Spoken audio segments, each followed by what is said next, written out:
Pagario, Ternyati dala, Ogombaka Gidayo. Kaukamana wadhi nyime. Mohewo familia alufauchiele kare chula ma Rusinga e kar chungot bura ma Suba North ma kuom higni mathoth osebedo katiyo gi pige ma ochido ma wuok e nam Lolwe. Koro yudo fuong'ruok bang' piny owacho ma Ufaransa komakore gi sirikand kaunti ma Homa Bay yawo ayanga chenro mar pi. Chenrono ma okawo milion 999.5 ogere gweng' ma Kaswanga dhi konyo jopiny kaachiel kod skunde mantie e alworano.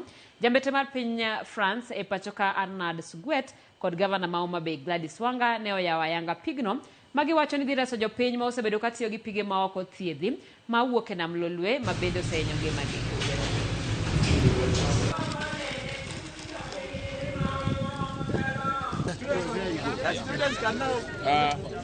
This kind of project has been already implemented by Alenia, this city in the south of France, in other parts of Kenya, including in Baringo County.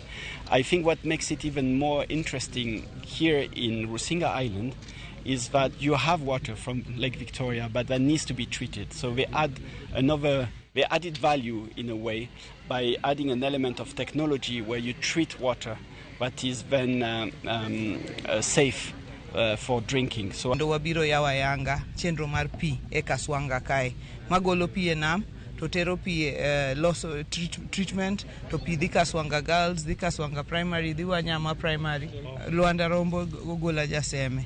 To kendo wan gi kiosk kaka koro gunda kama wantie ni wan gi kiosk, to wan gi kiosk sang'wen mag pi. Project ni no olose gi partners mowuok France, Alenia City, county government ma Homa Bay be oketo omwom mar milion 5 mochako medo milion 3.5 koro milion 8.5.